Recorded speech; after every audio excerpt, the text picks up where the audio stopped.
मसीह यस्सु के कादर अजीम नाम में आप सबकी सलामती हो। तो मेरे अजीजों, खुदावंद के कलाम में से दूसरी तवारीख की किताब उसके 9वें बाब की 13वीं आयत से लेकर 31वीं आयत तक, यानी कि इस चैप्टर के आखिर तक हम खुदावंद के कलाम को सीखेंगे। और साथ ही अगर आपके पास बाइबल मुकद्दस मौजूद है तो मैं जरूर गुजारिश करूंगी अपनी बाइबल मुकद्दस को मेरे साथ खोलें और निकालें। दूसरी तवारीख की किताब उसके 9वें बाब की 13वीं आयत से यूं लिखा है, और जितना सोना सुलेमान के पास एक साल में आता था उसका वजन 666 कंतार सोने का था। ये उसके अलावा था जो व्यापारी और सौदागर लाते थे। और अरब के सब बादशाह और मुल्क के हाकिम सुलेमान के पास सोना और चांदी लाते थे। और सुलेमान बादशाह ने पीटे हुए सोने की 200 बड़ी ढालें बनवाई। 600 मिस्काल पीटा हुआ सोना एक एक ढाल में लगा, और उसने पीटे हुए सोने की 300 ढालें और बनवाई। एक एक ढाल में 300 मिस्काल सोना लगा, और बादशाह ने उनको लुबनानी के घर में रखा। इसके सिवा बादशाह ने हाथी दांत का एक बड़ा तख्त बनवाया और उस पर खालिस सोना मंडवाया, और उस तख्त के लिए 6 सीढ़ियां और सोने का एक पायदान था।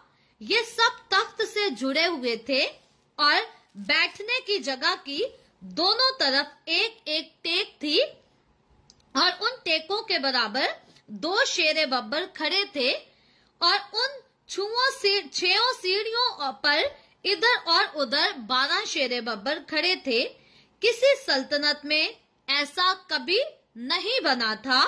और सुलेमान बादशाह के पीने के सब बर्तन सोने के थे, और लुबनानी बिन के घर के सब बर्तन खालिस सोने के थे। सुलेमान के अयाम में चांदी की कुछ कदर ना थी, क्योंकि बादशाह के पास जहाज थे जो हुराम के नौकरों के साथ तरसीस को जाते थे। तरसीस के ये जहाज 3 बरस में एक बार सोना और चांदी और हाथी दांत और बंदर और मोर लेकर आते थे। सो सुलेमान बादशाह दौलत और हिकमत में रूहे जमीन के सब बादशाहों से भर गया, और रूहे जमीन के सब बादशाह सुलेमान के दीदार के मुश्ताक थे, ताकि वो उसकी हिकमत को जो खुदावन ने उसके दिल में डाली थी सुने। और वो साल बसाल अपना अपना हदिया, चांदी के बर्तन और सोने के बर्तन और पोशाक और हथियार और मसालिया और घोड़े और खच्चर जितने मुकर्रर थे लाते थे। और सुलेमान के पास घोड़ों और रथों के लिए 4000 थान और 12000 सवार थे, जिनको उसने रथों के शहरों और यरूशलेम में बादशाह के पास रखा। और वो दरियाए फरात से फलस्तियों के मुल्क बल्कि मिस्र की हद तक सब बादशाहों पर हुक्मरान था। और बादशाह ने यरूशलेम में इफरात की वजह से चांदी को पत्थरों की मानद और देवदार के दरख्तों को गुल्लर के उन दरख्तों के बराबर कर दिया जो नशीब की सरजमीन में है। और वो मिस्र से और सब मुल्कों से सुलेमान के लिए घोड़े लाया करते थे। और सुलेमान ने बाकी काम शुरू से आखिर तक किया। वो नातन नबी की किताब में और सैलानी अखिया की पेशन गोई में और ईदो गैब बिन की रोयतों की किताब में, जो उसने योरबाम बिन नबात की बाबत देखी थी, मंदर्ज नहीं है। और सुलेमान ने यरूशलेम में सारे इसराइल पर 40 बरस सल्तनत की।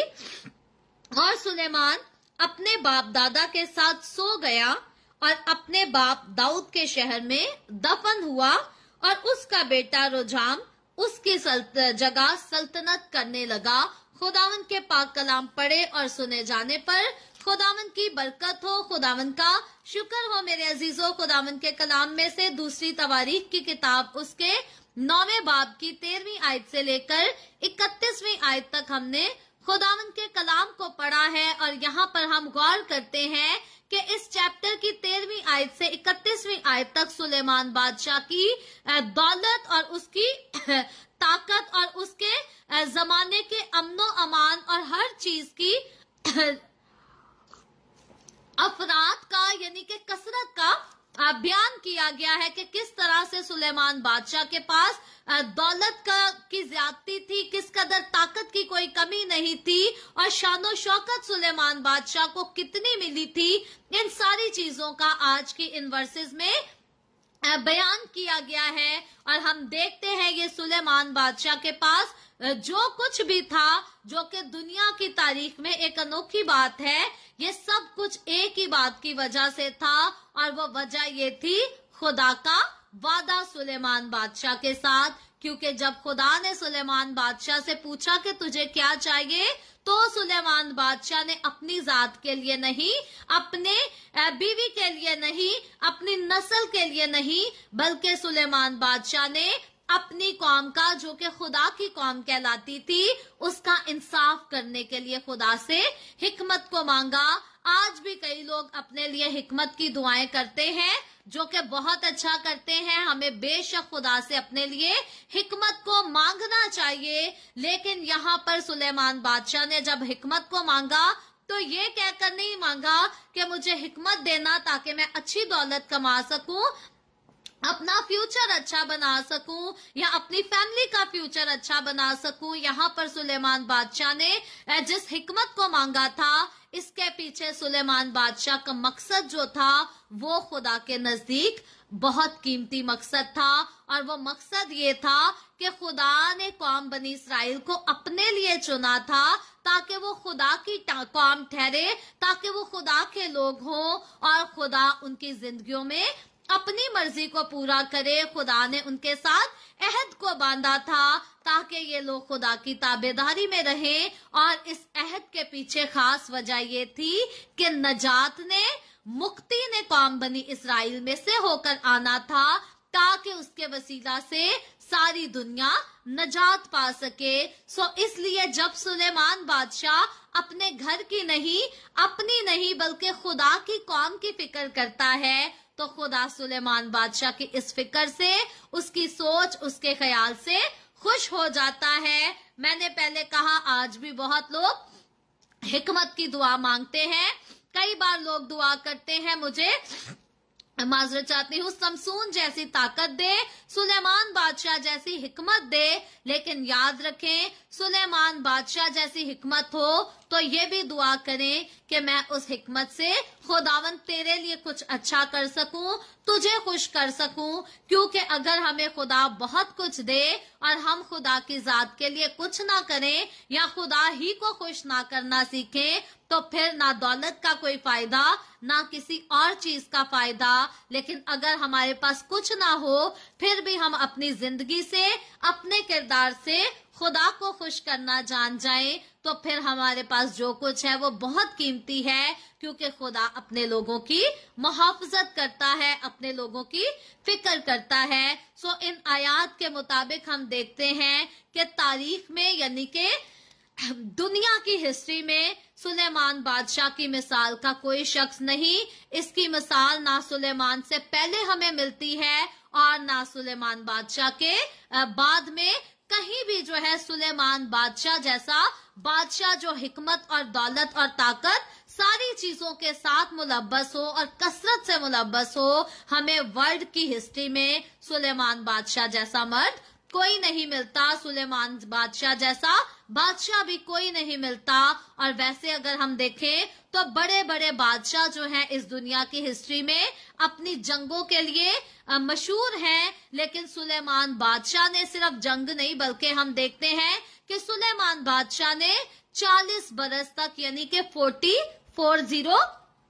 ईयर्स तक नहायत ही अमनो अमान के साथ हुकूमत की। सुलेमान बादशाह की किंगडम के दौरान कौम बनी इसराइल में सुलह सफाई थी, प्यार मोहब्बत था, अमनो अमान था, क्योंकि खुदा की तरफ से ये खास सुलेमान बादशाह को बरकत दी गई थी। और अमनो अमान के लिहाज से जिन बादशाहों को सुलेमान के हमसर भी लोग समझ सकते हैं या दुनिया कह सकती है, याद रखें इनमें से पेशतर जो है वो अपना रोब और जो दबदबा है, बल्कि अपनी हैबत कायम करने के लिए उसको कायम रखने के लिए लोगों को अपने से दूर रखा करते थे। ये सुलेमान बादशाह के अलावा दूसरे बादशाहों की बात है, लेकिन सुलेमान बादशाह जो था ये एक ऐसा बादशाह, ऐसा राजा था कि ये कौमी कामों में हर जगह जो है ये पेश रहा करता था, हर जगह आगे बढ़कर हिस्सा लेता था।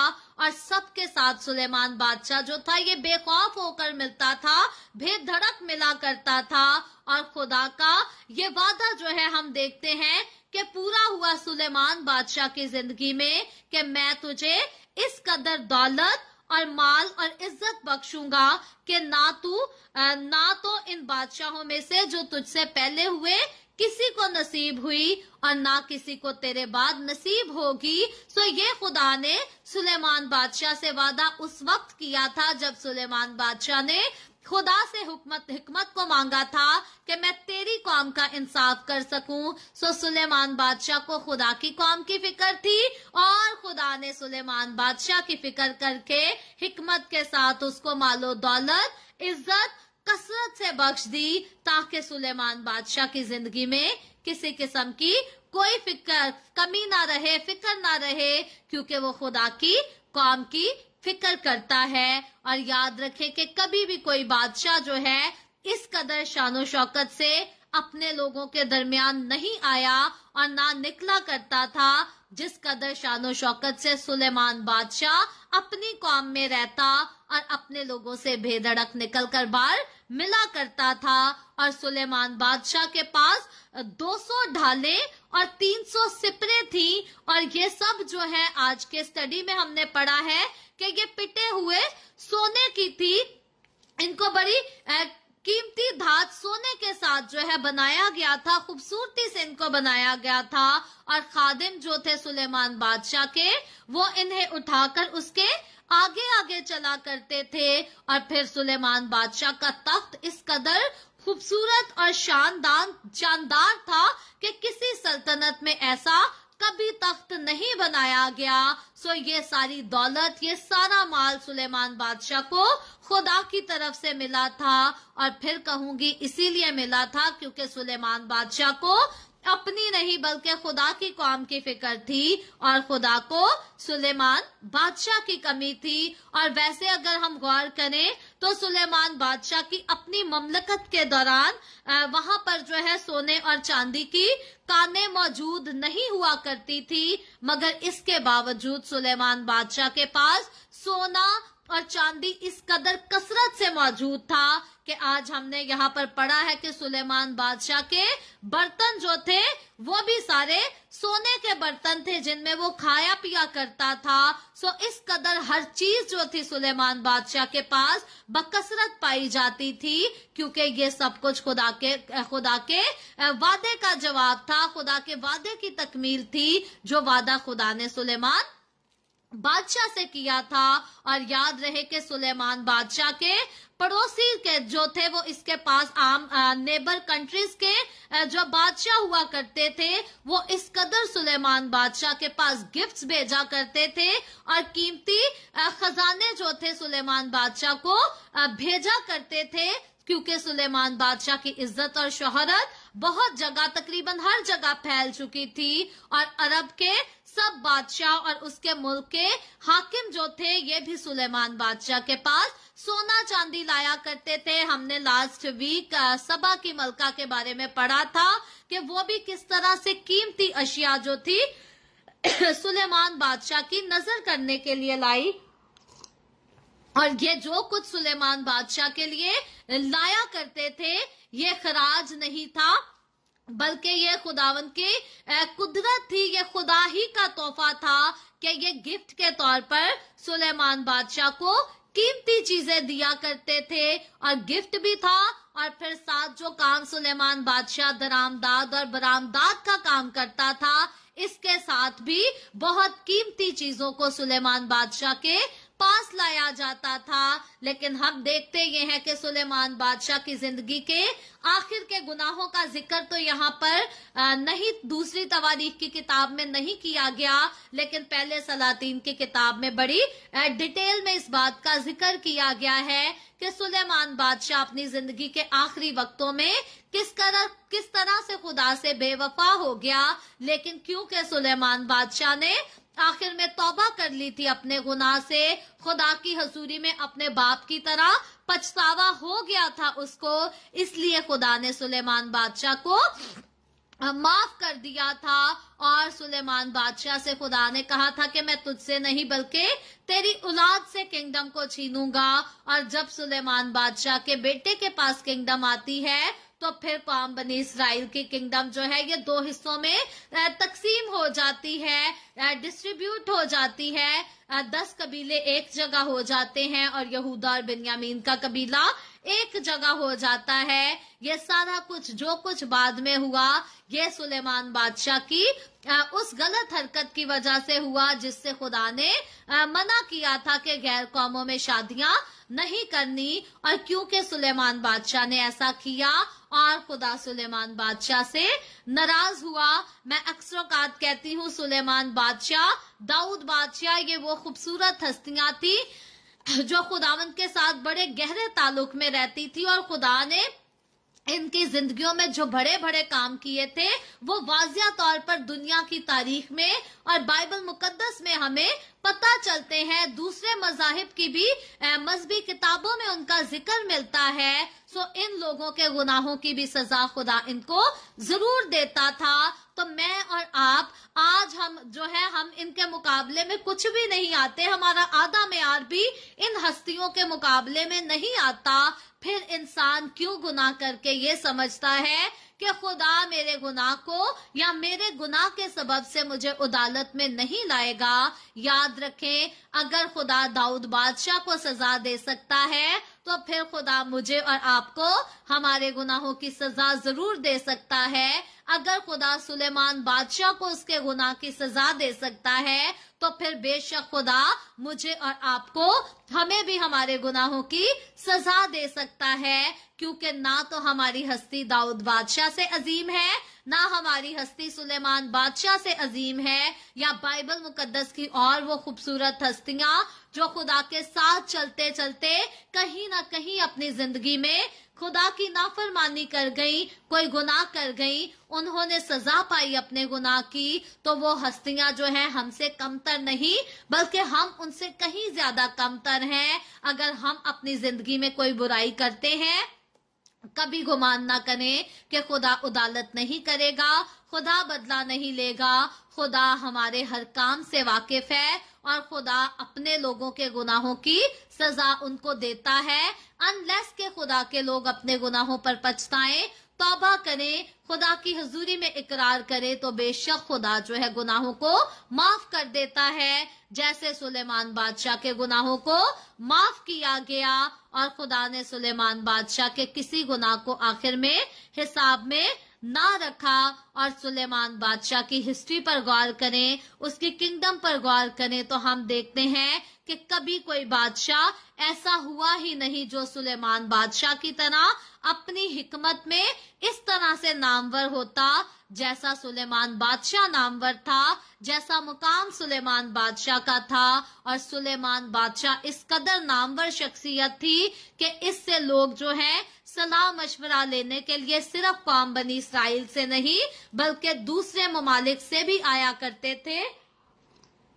दूसरे हुकूमतों के बादशाह जो थे वो भी सुलेमान बादशाह की हिकमत से अट्रैक्ट होते थे और सुलेमान बादशाह की विजडम की, उसकी हिकमत की तारीफ किया करते थे। आखिर में आज के चैप्टर के आखिरी हिस्सा में सुलेमान बादशाह की किंगडम का एंड बताया गया है कि सुलेमान बादशाह ने 40 साल जो है किंगडम की और उसके बाद सुलेमान बादशाह भी अपने बड़े बुजुर्गों में सो गया। 31वीं आयत में लिखा है, और सुलेमान अपने बाप दादा के साथ सो गया और अपने बाप दाऊद के शहर में दफन हुआ और उसका बेटा रुजाम उसके जगह सल्तनत करने लगा।